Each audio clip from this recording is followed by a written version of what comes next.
Langit sore di atas desa Banyulintang menggantung berat seperti rahasia yang belum sempat diceritakan. Awan-awan kelabu bergerak pelan, seolah enggan meninggalkan langit yang sudah cukup lama tak dihias matahari. Lapangan desa tempat festival musik remaja digelar mulai dipadati anak-anak muda. Sebagian duduk di tikar, sebagian berdiri sambil mengangkat ponsel, memotret panggung sederhana yang berdiri di tengah rumputan yang mulai menguning. Aku duduk di belakang panggung dengan gitar di pangkuan, menatap gelisah ke arah jalan masuk. Jaket denim biru tua yang kupakai terasa sesak di dada. Suasana di sekitarku dipenuhi suara-suara riuh, tertawa, percakapan, dan dentuman suara soundcheck dari speaker besar. Tapi maksudnya, semua itu hanya terdengar seperti dengungan yang jauh, nyaris hilang tertelan kekhawatiran yang tumbuh di dalam kepalaku. Reno belum datang. Seharusnya kami tampil sebagai band pembuka setelah maghrib. Seharusnya, Reno sudah ada di sini sejak 1 jam yang lalu. Tapi ponselnya tidak aktif. Terakhir kali aku mendengar suaranya adalah sekitar pukul 5 sore, ketika dia menelepon singkat dan berkata, "Gue nyusul pakai motor, Win. Lo tenang aja, gue gak bakal telat." Dan seperti biasanya, dia tertawa kecil setelah mengucapkannya. Tawa yang belakangan ini sering dipakainya untuk menyembunyikan beban seumur hidup. Aku menatap bangku kosong di sebelahku. Kursi lipat hitam itu seharusnya tempat Reno duduk, mengayunkan gitarnya, mungkin mengeluh soal senar yang kurang kencang atau menyarankan perubahan nada intro lagu. Tapi kursi itu kosong, dan semakin lama, rasanya semakin dingin. Seorang panitia mendekatiku, memberi isyarat bahwa giliran kami sebentar lagi. Aku hanya mengangguk pelan dan berdiri dengan berat hati. Anggota band lainnya, Damar di drum, Tito di bass, dan Raga di keyboard, memandang dengan ekspresi ragu. Tak satu pun dari kami ingin naik panggung tanpa Reno. Tapi waktu tidak pernah menunggu. Kami naik panggung diiringi tepuk tangan dan sorakan penonton. Lampu sorot menyilaukan wajahku, membuat mataku sedikit melebar. Aku berdiri di depan mikrofon, tangan gemetar memegang gitar. Udara terasa pekat. Nafasku berat. Di dalam kepalaku hanya ada satu harapan. Reno muncul di tengah keramaian, berlari dengan gitar di tangan, dan naik ke panggung seperti dalam drama-drama klise yang selalu berakhir bahagia. Tapi itu tak pernah terjadi. Lagu pertama dimulai. Kami memainkan lagu yang kami ciptakan bersama, Langit Retak di Hari Minggu. Lagu tentang perpisahan yang tak terucap. Lagu itu Reno tulis untuk ayahnya yang jarang berbicara dengannya. Lagu yang selalu membuat matanya merah saat kami memainkannya. Nadaku meleset di bagian awal. Suaraku bergetar. Tanganku berkeringat. Tapi aku terus menyanyi, seolah Reno memang ada di sebelahku. Dan saat memasuki ref kedua, senar gitar utamaku tiba-tiba putus. Suara petikannya melengking nyaring, memutus suasana. Aku berhenti. Penonton terdiam. Tapi Damar terus memainkan drumnya, dan Raga memberi isyarat agar aku lebih lanjut. Aku menatap senar yang menggantung lemas, seperti tali yang tak mampu lagi menahan beban. Dengan suara parau, saya melanjutkan nyanyian. Dan anehnya, penonton ikut bernyanyi. Di tengah kesendirianku, suara-suara mereka membentuk pelukan yang menenangkan. Dan aku menyelesaikan lagu itu dengan mata basah. Saat turun dari panggung, ponselku bergetar. Pesan singkat masuk dari nomor tak dikenal. Reno kecelakaan. Sekarang di klinik dekat simpang sawit. Parah. Dunia tiba-tiba gelap. Suara-suara di sekeliling menghilang. Kakiku goyah. Tito yang melihatku langsung menghampirinya. Aku hanya menunjukkan pesan itu tanpa kata. Dalam diam, kami semua berlari meninggalkan panggung, membelah kerumunan, menuju motor yang terparkir di pinggir lapangan. Kami sampai di klinik setengah jam kemudian. Udara di ruang tunggu terasa menusuk. Bau obat dan deterjen menguar. Di salah satu peradaban darurat, Reno terbaring dengan wajah pucat. Darah mengering di pelipisnya. Helmnya pecah dua. Dokter bilang, dia datang dalam keadaan koma dan tak lama kemudian meninggal. Cedera di kepala terlalu parah.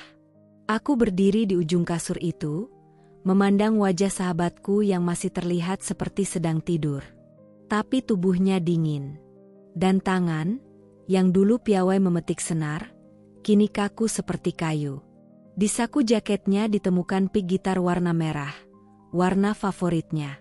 Setelah semua selesai, aku pulang ke dalam diam.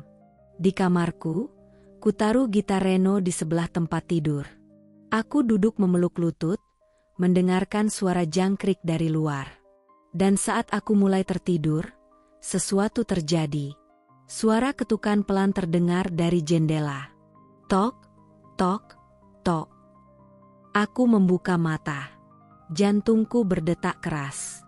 Dengan ragu aku mendekati jendela dan mengintip dari balik tirai. Di luar, berdiri seorang pemuda dengan hoodie abu-abu yang sangat kukenal, hoodie milik Reno. Wajahnya samar, diterangi remang lampu jalan. Tapi aku yakin itu dia.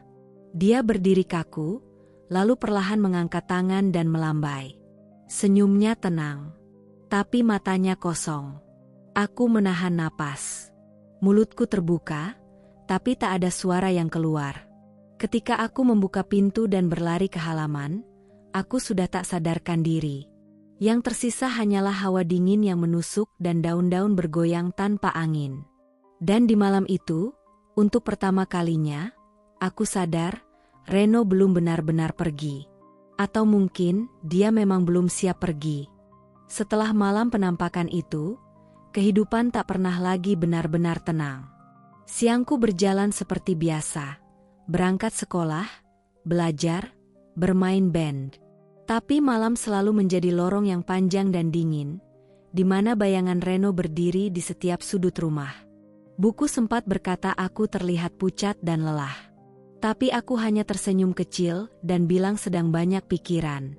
Mana mungkin aku menjelaskan bahwa sahabatku yang sudah mati datang setiap malam menampakkan diri, berdiri di bawah jendela kamarku?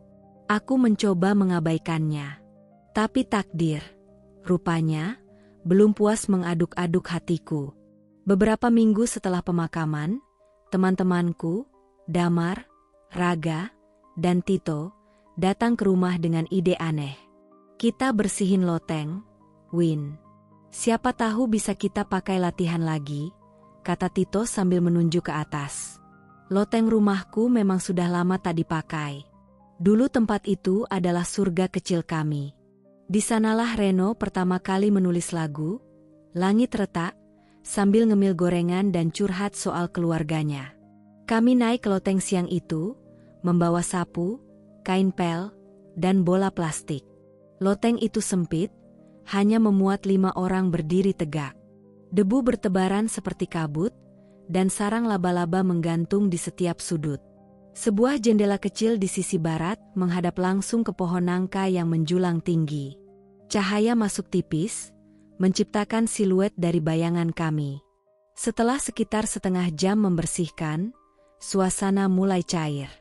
Kami mulai tertawa-tawa, melempar bola ke arah satu sama lain. Aku hampir bisa lupa bahwa tempat ini pernah sunyi di duka. Tapi saat itu tak bertahan lama. Saat Tito melempar bola ke arah pojok ruangan, bola itu menggelinding di bawah lemari tua yang belum sempat kami geser. Gue ambil, kata Damar sambil jongkok. Tapi saat dia menunduk dan mengintip ke kolong, tubuhnya tiba-tiba kaku. "Woi, apa?" bisiknya. Aku dan Raga langsung mendekat. Dari celah bawah lemari, samar-samar kami melihat sesuatu yang seharusnya tidak ada di sana. Bukan tikus, bukan boneka, tapi kepala. Ya, kepala. Seorang kepala manusia dengan rambut acak-acakan dan wajah pucat. Mata terbuka lebar, menatap kami tanpa ekspresi. Mulutnya sedikit memvisualisasikan. Tapi bukan senyum bahagia. Senyum itu dingin dan anehnya, familiar. Itu Reno. Aku mundur refleks dan terjatuh. Damar menjerit pelan. Kami semua buru-buru turun dari loteng, meninggalkan sapu, bola, bahkan kain pel. Saat menutup pintu loteng, saya sempat mendengar suara seperti kuku di kayu. Lalu, petikan gitar. Pelan, lirih, tapi jelas. Sejak hari itu, tak ada yang mau naik lagi ke loteng. Bahkan ibuku pun memilih mengunci pintu loteng dengan paku besar. Kami pura-pura tidak pernah ke sana. Tapi suara dari atas terkadang masih terdengar. Petikan senar. Kadang disusul bunyi benda jatuh.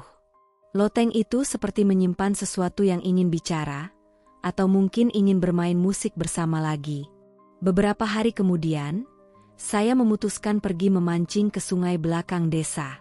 Tempat itu biasa kami datangi dulu, aku dan Reno. Kami duduk di atas batu besar, memancing tanpa umpan, hanya ingin mencari ketenangan.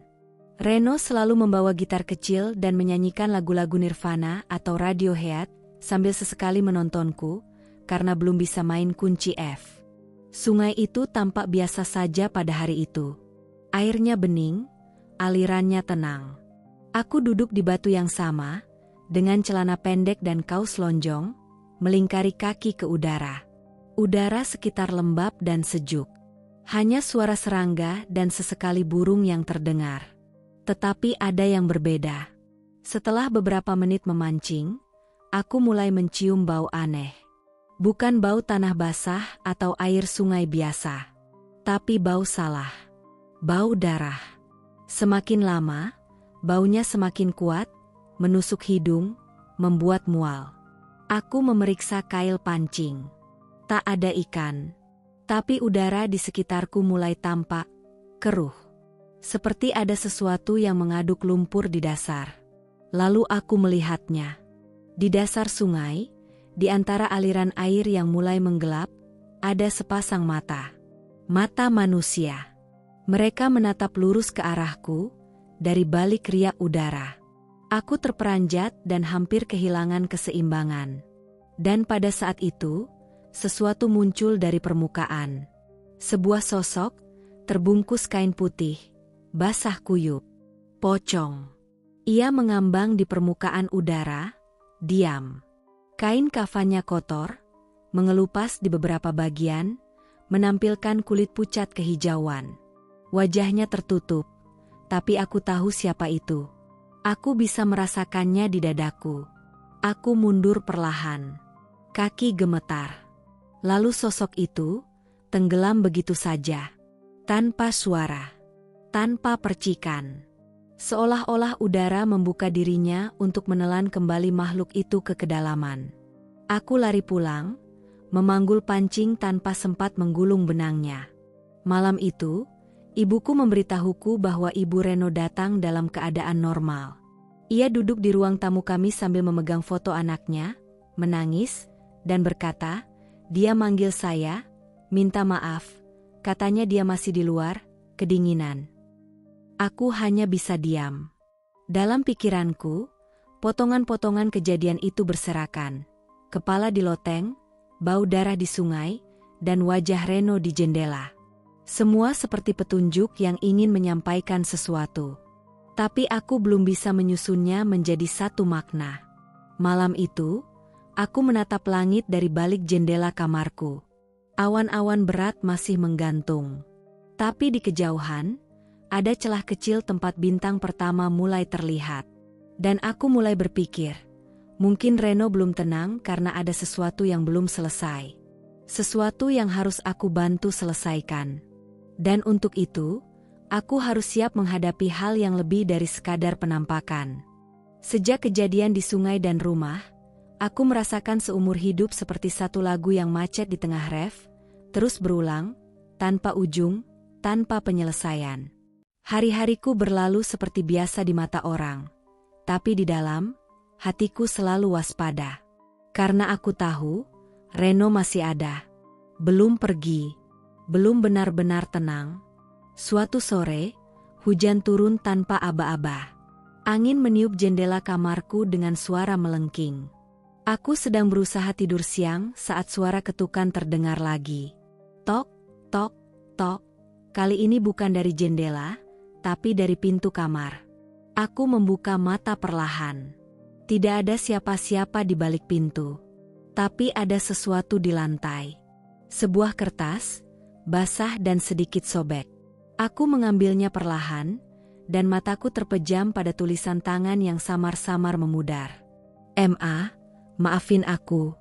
Aku cuma pengen ngerasain bahagia sebentar." Tulisan itu, tulisan Reno. Tanganku gemetar saat membaca. Aku tahu Reno ingin sesuatu. Dan entah kenapa, pikiranku langsung muncul di satu tempat. Rumahnya. Rumah Reno berdiri di ujung jalan sempit, diapit dua rumah kosong yang sudah lama tak dihuni. Sejak kematian, rumah itu selalu sepi. Ibunya tinggal sendiri, dan konon kakaknya, Yuda, pernah kesurupan setelah Reno dimakamkan. Aku tak tahu pasti apa yang terjadi, tapi desas-desus menyebutkan Yuda sempat berkata hal aneh dengan suara bukan miliknya. Malam itu, saya memberanikan diri datang. Saat kutekan bel, suara rintik hujan menjadi latar yang suram. Pintu terbuka perlahan, dan di belakangnya berdiri Ibu Reno. Rambutnya kusut, wajahnya kuyu, tapi matanya seperti menunggu sesuatu. Aku cuma pengen ngobrol, Bu, kataku pelan. Ia hanya mengangguk dan mempersilahkanku masuk.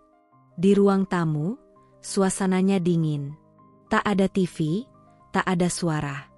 Hanya foto-foto Reno terpajang di dinding, sebagian kusam karena debu. Salah satu foto menunjukkan Reno saat masih kecil, duduk di depan keyboard sambil tersenyum kecil.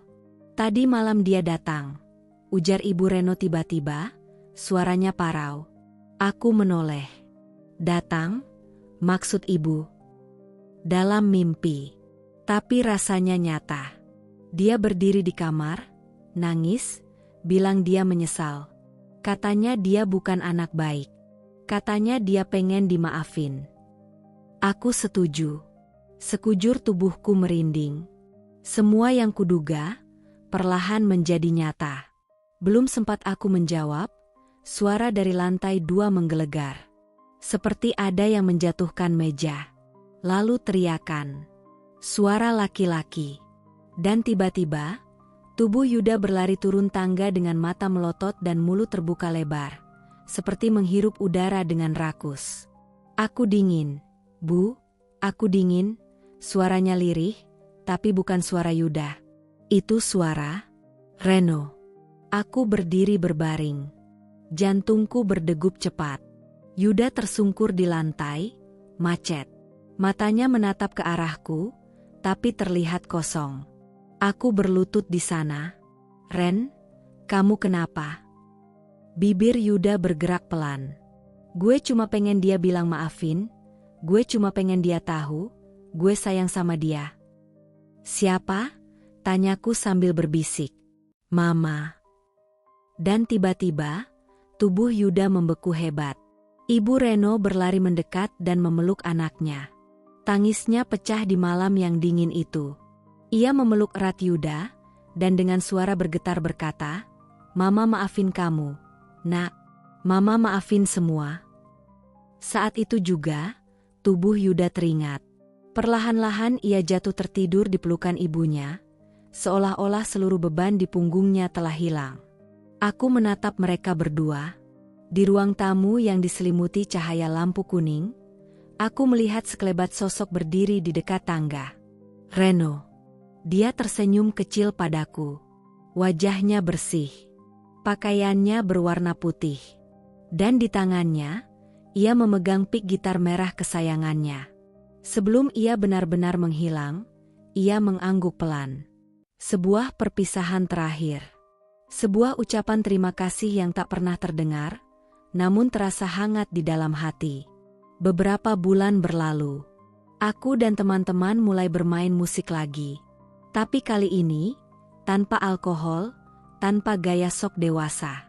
Kami hanya ingin bermain karena kami suka. Karena itulah yang Reno cintai. Kami mengadakan tahlilan kecil di rumahku. Menyalakan lilin, membacakan doa, dan memutar rekaman lagu-lagu yang pernah kami buat bersama. Salah satu lagu berjudul Nada untuk Langit. Lagu terakhir yang ditulis Reno seminggu sebelum kecelakaan. Lagu yang dulu terasa ganjil, tapi kini terasa seperti surat wasiat. Ibu Reno hadir malam itu. Ia duduk bersama kami, tersenyum. Raut wajahnya tak lagi kusut. Seolah seluruh luka telah perlahan pulih. Seperti senar gitar yang sempat putus dan kini diganti baru. Malam itu aku bermimpi. Dalam mimpiku, kami semua berdiri di atas panggung festival lama. Reno di sebelahku, memetik gitar. Kami menyanyikan lagu bersama, dan suara penonton menggema di udara. Tapi kali ini, tidak ada senar yang putus. Tidak ada suara sumbang. Hanya musik yang mengalun lembut, seperti doa yang mengalirkan pulang. Kini, setiap kali ku pegang gitar, kuingat satu hal, musik adalah bahasa yang mampu menjangkau dunia manapun, dunia orang hidup, ataupun dunia mereka yang telah pergi. Dan Reno, sahabatku, tak pernah benar-benar mati. Ia hanya pindah ke tempat yang lebih tinggi. Tapi senarnya masih berbunyi di hatiku. Senarnya masih bergetar, dan akan selalu begitu.